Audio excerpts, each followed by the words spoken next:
Hi, I'm Xavier. Today I'm going to be assembling a 4-band parametric EQ with a range from 35 Hz to 15 kHz with a 16 decibel cutoff boost.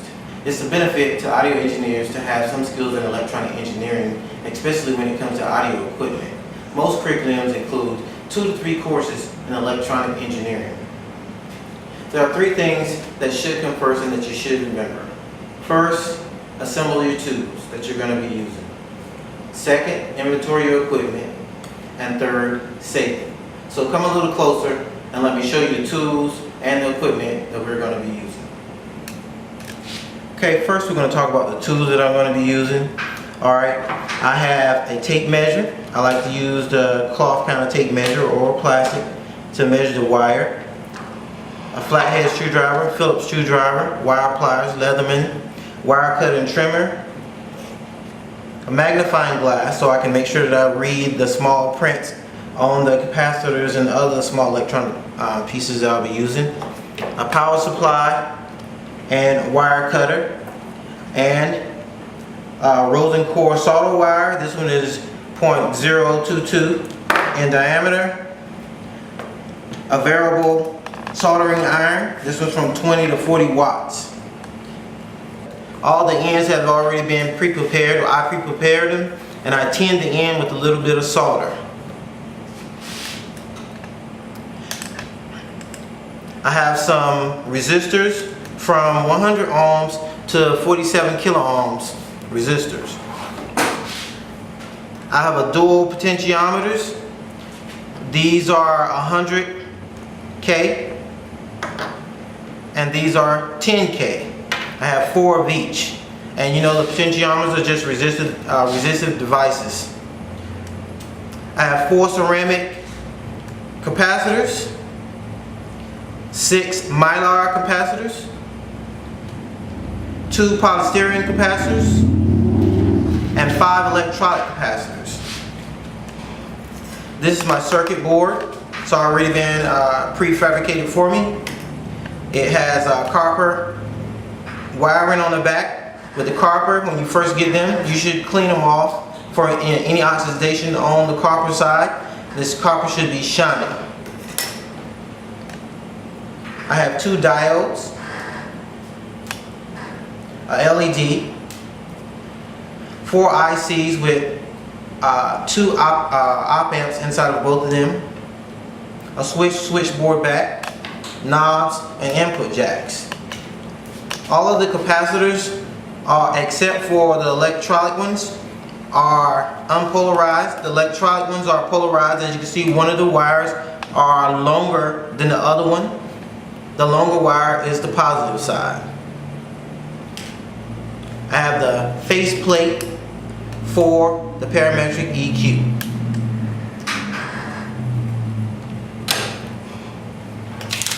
Here I have my schematic. Okay, the first thing that I'm going to do is install my 4700 ohm resistors. Okay, on the faceplate of the circuit board they have markings for them. When you're installing them, make sure that you push them all the way through the circuit board and that the resistors are flush. It doesn't matter which way the color end goes, because the resistors are unpolarized.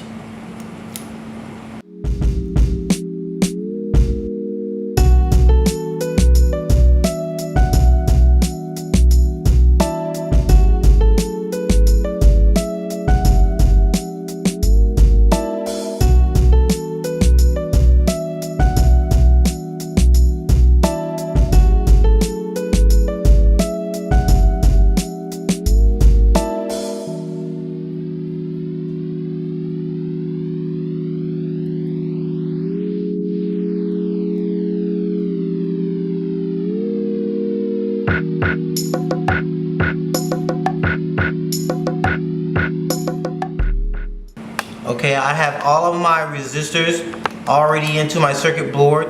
There is a specific place that these resistors go. I'm just not sticking them any place. The next thing I'm going to do is solder my resistors onto my circuit board. Okay, when I'm soldering, I tear a little piece of the solder off like this, and I hold the soldering iron and the solder in an angle like this, and I put them together to melt to get that nice silver bead over the end of the resistor.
Okay, after I've soldered my last resistor, I'm going to check.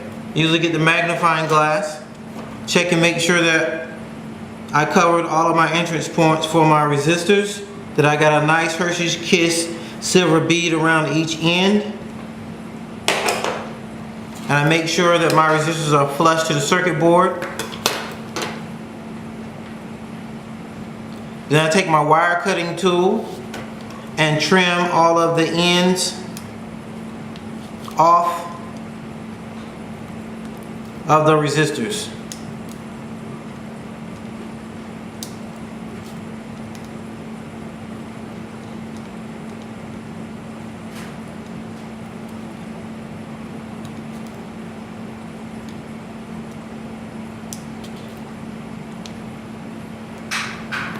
I'm going to save some of the clippings from the resistors because later I have to install a jump wire.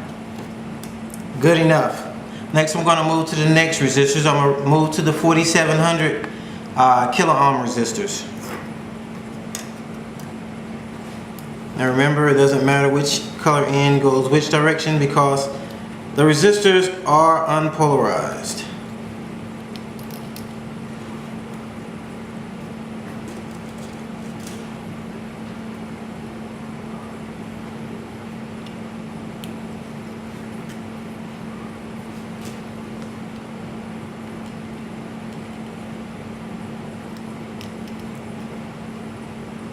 Okay, now that I've already soldered those resistors, I'm clipping the ends off.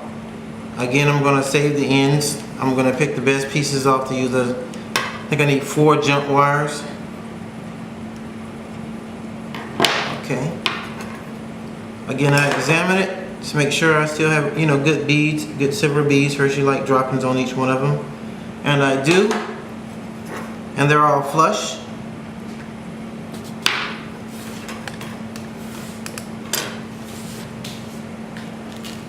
Now I'm going to move to the 10K resistors.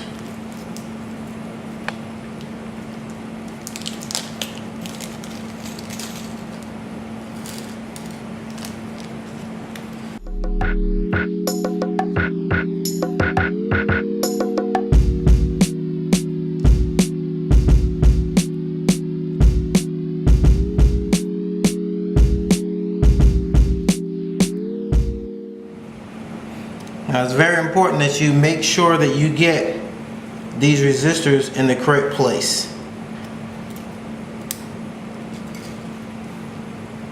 Now parametric EQs can be designed on your own. They require a lot of complicated math that of course requires some electronic engineering, some sorts of electronic engineering to complete. And of course you probably have to have a fabricated circuit board. Okay, now I'm going to install my last resistor to the circuit board. This is a 100 ohm resistor. As you can see, our circuit board is starting to come alive, starting to get some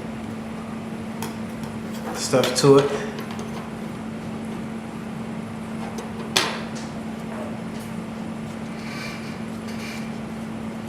Okay, now I'm going to solder this last resistor. Make sure I go in at an angle. Get a nice silver bead. Make sure the hole is closed all the way around.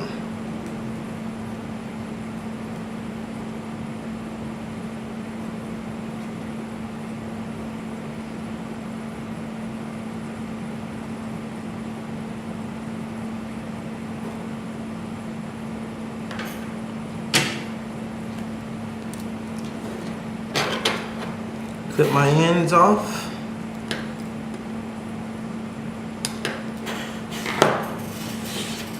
That's the last of the resistors to the circuit board.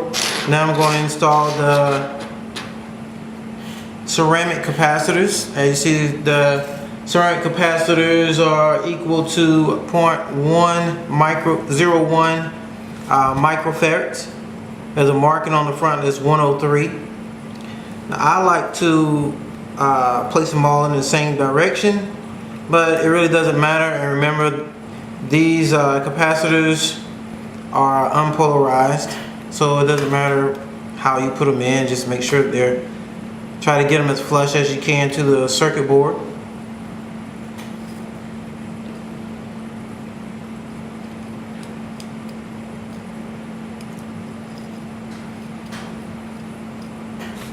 And now I'm going to solder my last ceramic capacitor onto my circuit board.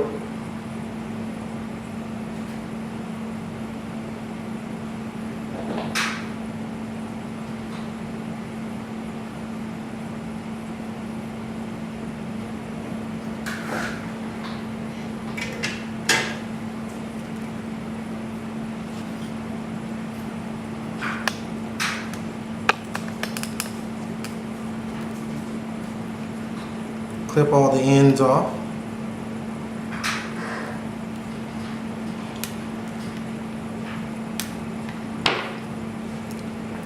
Turn it over.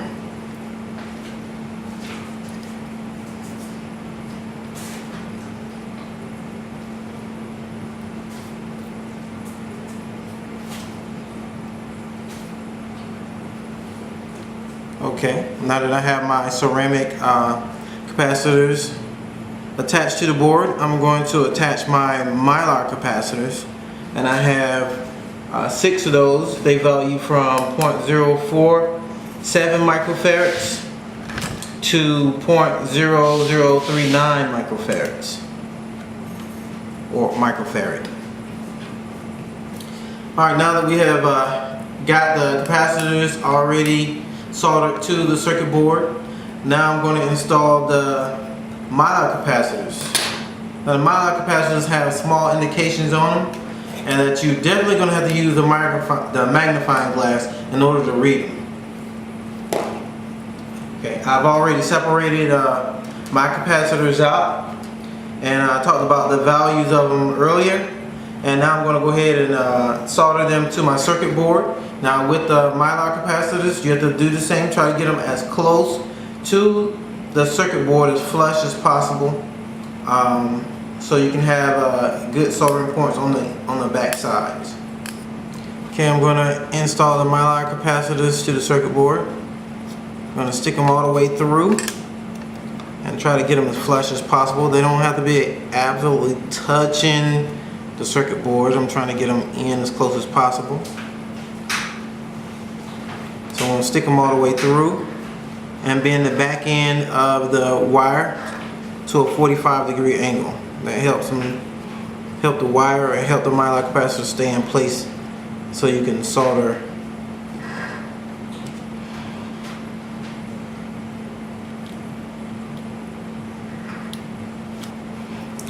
Okay, now that I have placed these on the circuit board, I'm going to adjust them so they can fit a little more snugly, and so I can get a good solder on the opposite side.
Okay, I've already soldered on the polystyrene capacitors. Now I'm going to install the electrolyte capacitors. As I said, one end of the capacitor is longer than the other. That's the positive end. And if you could see on the circuit board, or if you look on the circuit board, there'll always be some indication of where the positive end of the capacitor goes. Try to seat these as flush to the circuit board as possible.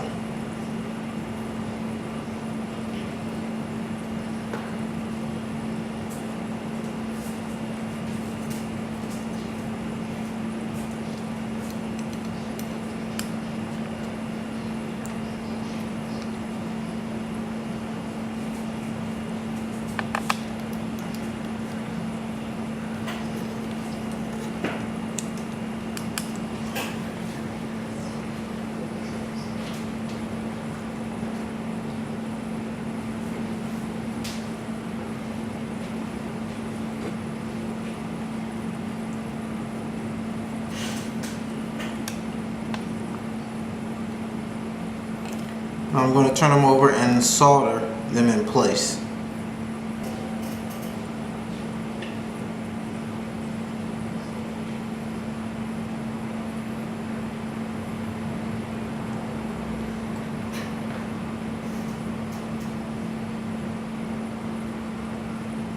I've already installed the electrolyte capacitors and already soldered them in place. Now I'm going to install the jump wire. The jump wire are the clippings from all of the pieces that we've already installed, and I just bent them and put them into the little holes in the circuit board. And all the jump wire it does is just connect one area of the circuit board to another area so the current can flow through them.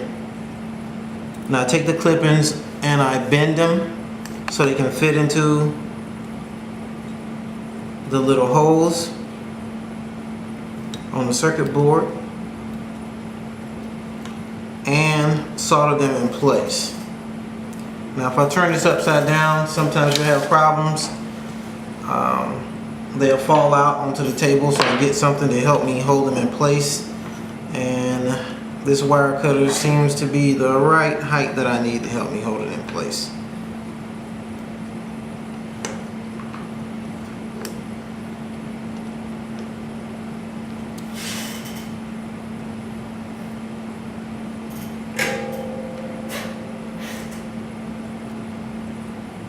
Okay, now I'm in the process of installing the diodes. The diodes are polarized. They're marked one end with a silver ring around it, and also on the board. Now you have to make sure that these are soldered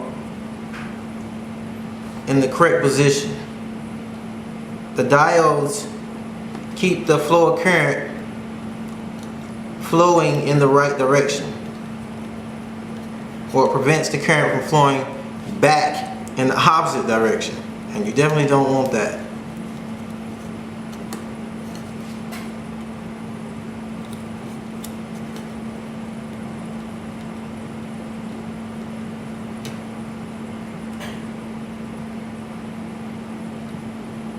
Alright, now that I've installed the diodes, I'm going to install what I call one of the most important parts to the processor. Is the ICs. Each one of these, I have 4 ICs. Each one of them have 2 op amps within them. This is almost like the brain of the operation, or the work center of the whole component. Okay, you have to be real sensitive with these. Even when you're soldering, you have to make sure that you don't spend a lot of time trying to solder, overheating these while you are trying to solder them in place. Alright, there is a specific way they have to be connected to the circuit board. On the circuit board, if you see, there's a little U shape on the top side. On the ICs, there's a little dot. That's pin 1 of the circuit board, and that's the direction that you have to install it on the circuit board.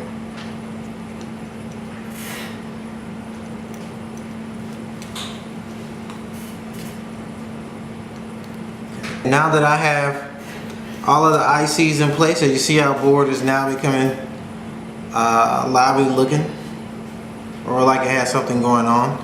Now I have to solder all the little legs to the ICs in place. Now this is going to take a while, and it's really tedious because I have to make sure that none of the solder points touch the other. So it's going to take me a while. So I'm going to do this and I'll be right back.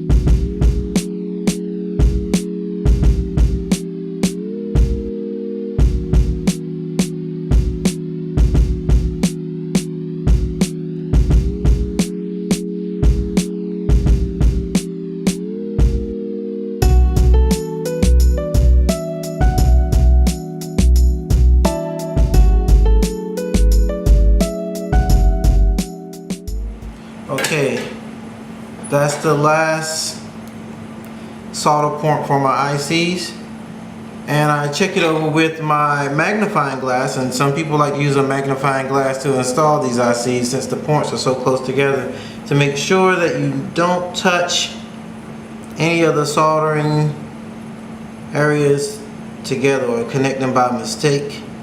Mine look good, and now I'm going to make the connection between the circuit board and the potentiometer with the twin coaxial wire. I've already prepped them. One end have equal length or equal in length, and I'm going to use that side to make to connect to the circuit board.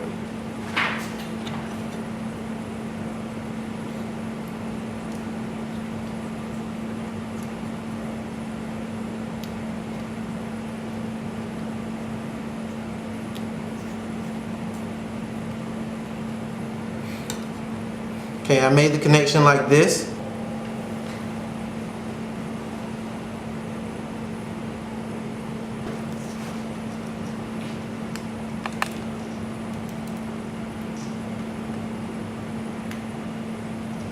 Okay, now that I have connected my twin coaxial wire to my circuit board, I'm going to connect my RG type coaxial cable to the circuit board.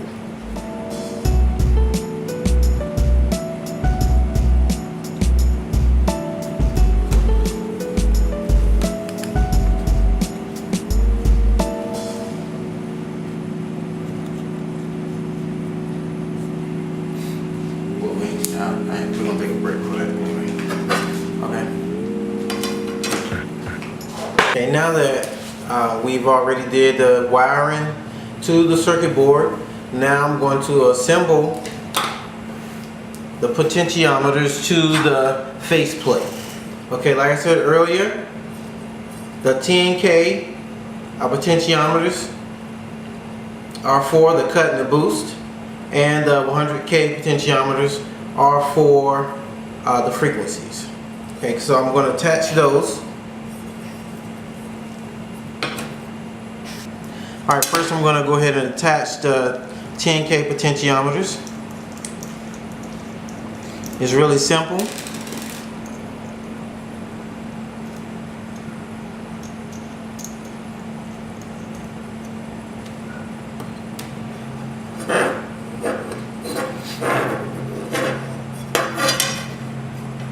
I make sure I attach it correctly.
Okay, now I've connected everything to the face plate except for the LED. I attached the switch to the face plate. It doesn't matter which end is up on the faceplate as long as that you're consistent with your wiring. Okay, now the next thing I'm going to do is I'm going to assemble the back panel to the switch. Now I'm going to assemble my LED. First I located my 330 ohms resistor, and I'm going to slide one end through point 1 on my switch, and I'm going to fold it out, and I'm going to connect the other end of my lead through point 5.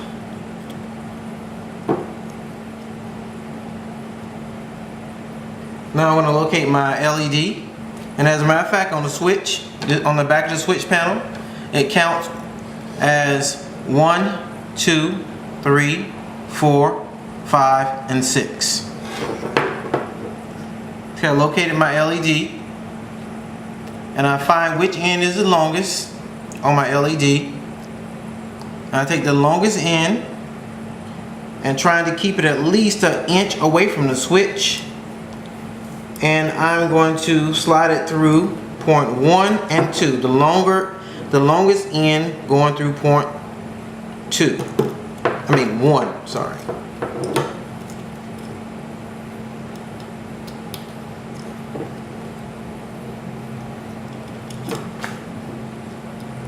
Okay, on the back of the switch panel, what I did was I connected two 3-inch strands of standard wire.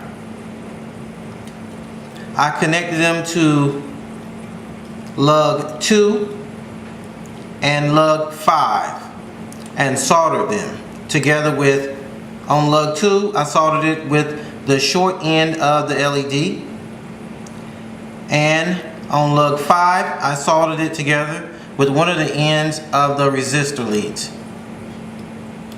for the switchboard. Now on the potentiometers, on the dual potentiometers, as you can see right here, I made a little wire from the lead clippings of the resistor, and I connected 4 and 5. And how this counts is 1, 2, 3, 4, 5, and 6. And what I'm going to do is I'm going to connect point 4 and 5 and 1 and 2 on each of the dual potentiometers using the clippings from the resistor leads. Okay, I've made a connection between lugs 4, 5, and 1 and 2. Okay, what I've done was I've cut a 1-inch piece of standard wire, and I trimmed it and tinned it on both ends. Okay, what I did is right here on this first potentiometer, I connected it to lug 2. So I'm going to make this connection between lug 2 and lug 6. I'm going to see I soldered it here at lug 2. I'm going to stick it in here in lug 6 and leave it as is. So I'm going to finish making all of the other connections at lug 2 with the 1-inch standard wire. Okay, I made the connections between point 2 and 6 on my potentiometers. Now I'm going to make connection between the input jacks and my my single potentiometers right here. Okay, I'm going to make the connection between this point, which I call point H, and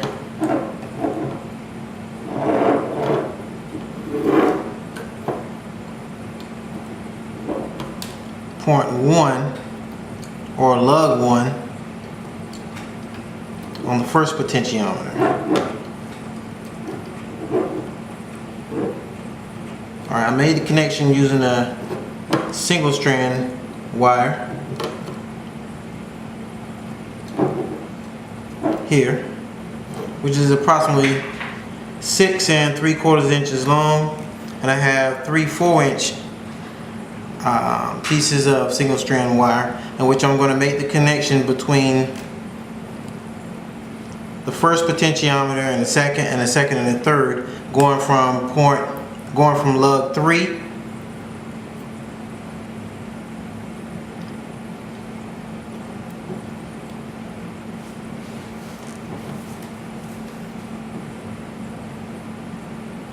to lug 1.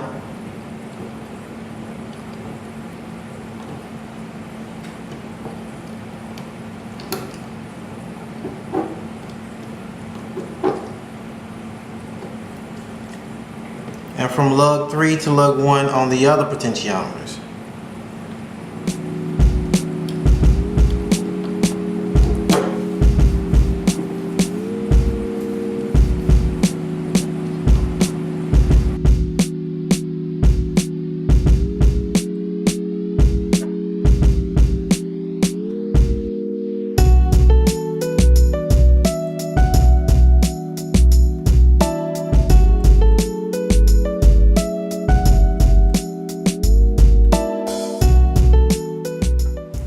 I'm also going to make a connection between the 2 input jacks at, we're going to call this point G.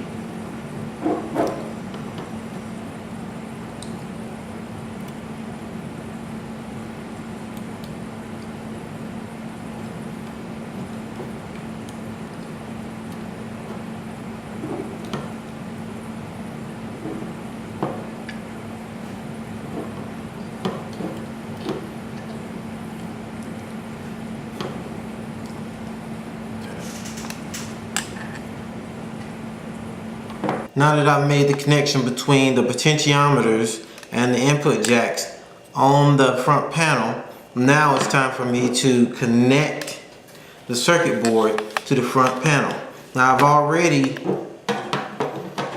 connected these L-shaped supports onto the front panel. Now I'm going to connect the front panel, the circuit board,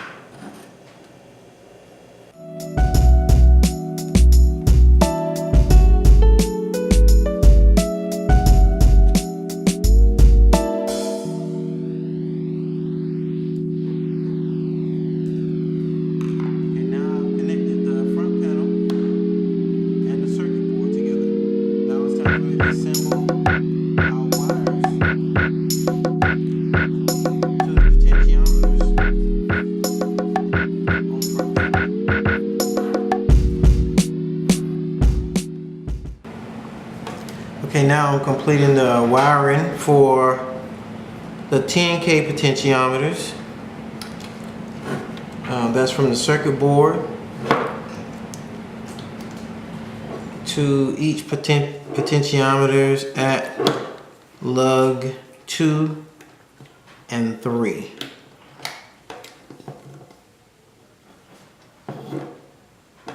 Okay, all of the lugs, or the wiring to the lugs on the potentiometers, are unsoldered. They're just the wires just stuck through the hole and crimped or folded.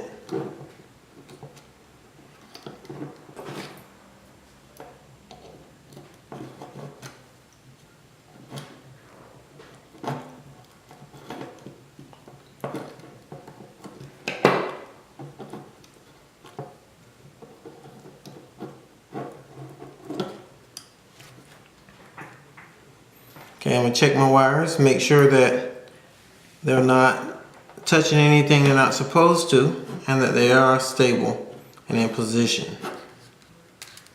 And it looks pretty good. Okay, the next process is to connect the twin coaxial wire to the dual potentiometers, the 100K potentiometers. Okay, as you have 3 wires, so I'm going to be making 3 connections, and it's going to be at point 3, 6, and 5.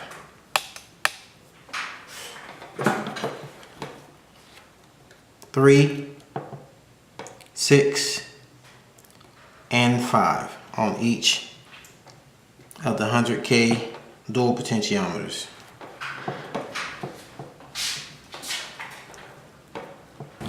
Okay, I've already made all the wiring connections from the circuit board to the back of the panel, the potentiometers, the input jacks, and the switchboard panel on the back. Okay, my only connection that I have left is going to be the power supply. Okay, I've separated the ends of the power supply and tinned both ends of the power supply. The power supply is going to go in the back panel. Offer lugs 3 and 4.